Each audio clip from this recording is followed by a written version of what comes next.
ನಮಸ್ಕಾರ ವೀಕ್ಷಕರೇ. ಇಂದಿನ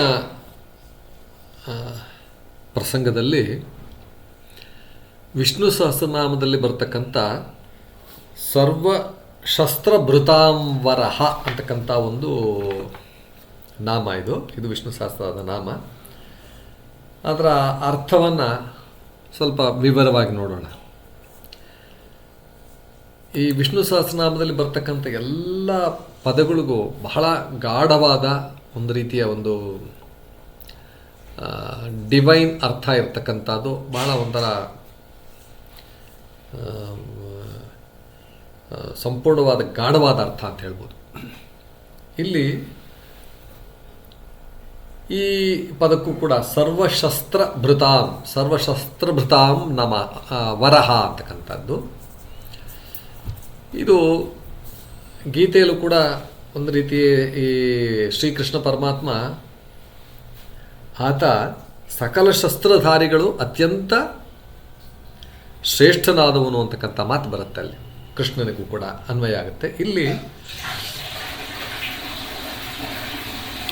ಅಂದರೆ ಎಲ್ಲ ಆಯುಧಗಳನ್ನು, ಸರ್ವಶಸ್ತ್ರ ಎಲ್ಲ ಆಯುಧಗಳು ಭೃತಾಂ ಅಂದರೆ ಯಾರು ಧರಿಸಿರ್ತಾರೋ, ಯಾರು ಉಪಯೋಗಿಸ್ತಾರೋ ಅವರು ವರಹ ಅಂದರೆ ಶ್ರೇಷ್ಠರು ಅಂತಕ್ಕಂಥ.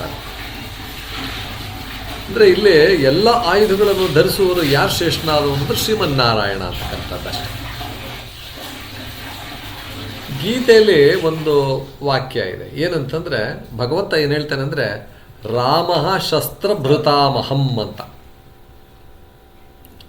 ಅಂದರೆ ಈ ಶಸ್ತ್ರವನ್ನು ಧರಿಸುವವರಲ್ಲಿ, ಆ ಆಯುಧಗಳನ್ನು ಉಪಯೋಗಿಸುವವರಲ್ಲಿ ರಾಮ ಅವನೇ ಬಹಳ ಮುಖ್ಯವಾದ, ಅವನೇ ಬಹಳ ಶ್ರೇಷ್ಠವಾದ ಆಯುಧಧಾರಿ ಅಂತಕ್ಕಂಥ ಮಾತು ಬರುತ್ತಲ್ಲಿ.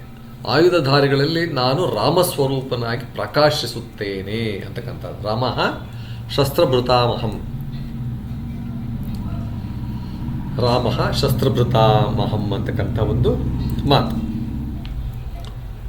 ಇಲ್ಲಿ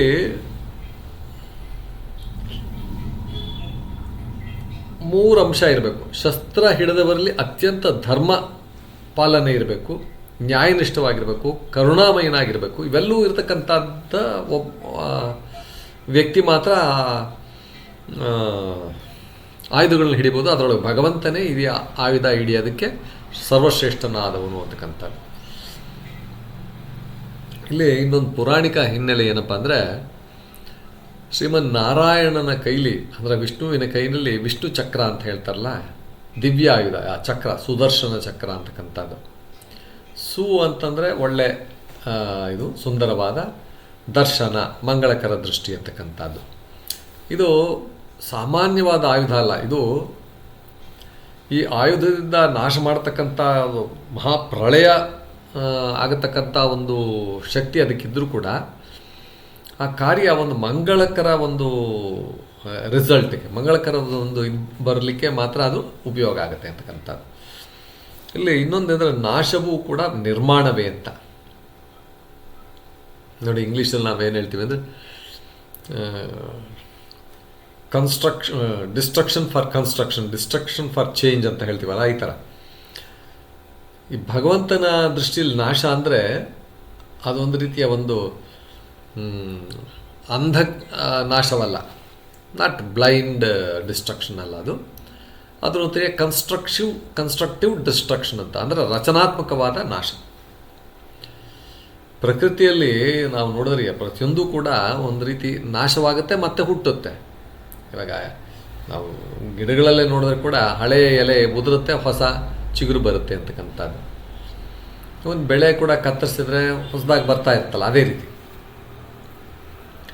ಭಗವಂತನು ಏನು ಮಾಡ್ತಾನೆ ಅಂದರೆ ಅಸುರ ಸ್ವಭಾವವನ್ನು, ರಾಕ್ಷಸಿ ಪ್ರವೃತ್ತಿಯನ್ನು ನಾಶ ಮಾಡುತ್ತಾನೆ ಮತ್ತು ಆ ಆತ್ಮಕ್ಕೆ ಮೋಕ್ಷವನ್ನು ಕೊಡ್ತಾನೆ ಅಂತಕ್ಕಂಥದ್ದು. ಅದಕ್ಕೆ ಪುರಾಣಗಳಲ್ಲಿ ಭಗವಂತನ ಆಯುಧವೂ ಮೋಕ್ಷದ ಸಾಧನ ಅಂತ ಒಂದು ಮಾತಿದೆ. ಅಂದರೆ ಭಗವಂತನ, ಈಗ ಜಯವಿಜಯರು ಅವರ ಕಥೆ ಎಲ್ಲ ಗೊತ್ತಿದೆ ಅಲ್ವಾ. ಅವರು ರಾವಣ ರಾಕ್ಷಸರಾಗಿ, ಕುಂಭಕರ್ಣ ಇವರೆಲ್ಲಾಗಿ ಅವರಿಗೆಲ್ಲ ಮೋಕ್ಷ ಸಿಕ್ಕಿದ್ದು ಯಾಕೆಂದರೆ ಭಗವಂತನ ಒಂದು ಆಯುಧದಿಂದಲೇ ಅಂತಕ್ಕಂಥದ್ದು.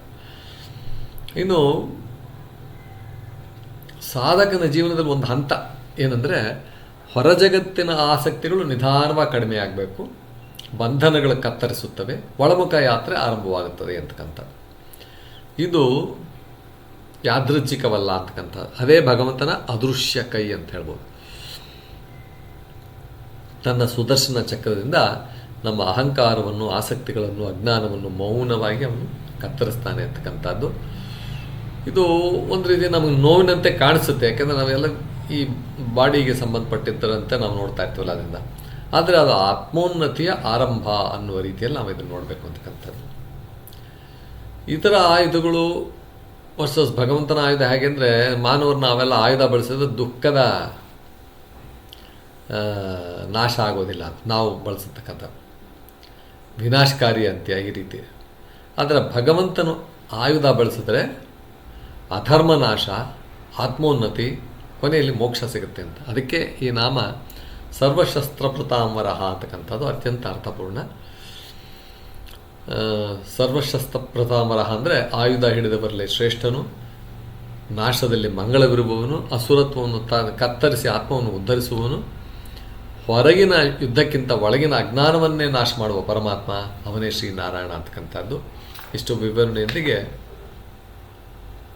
ಸರ್ವಶಸ್ತ್ರಪ್ರತಾಂಬರಃ ಅಂತಕ್ಕಂಥ ಪದವನ್ನು ಇಲ್ಲಿ ಗೌರವಿಸಿದ್ದೇವೆ. ಎಂದಿನಂತೆ ಲೈಕ್, ಶೇರ್ ಮತ್ತು ಸಬ್ಸ್ಕ್ರೈಬ್ ಮಾಡಿ. ಕಮೆಂಟ್ಸ್ ಬಾಕ್ಸ್ನಲ್ಲಿ ತಮ್ಮ ಕಮೆಂಟ್ಸ್ಗಳನ್ನ ಮುಗಿಸಿ ಅಂತ ಕೇಳ್ಕೊಳ್ಳೋದು. ನಮಸ್ಕಾರ ವೀಕ್ಷಕರೇ.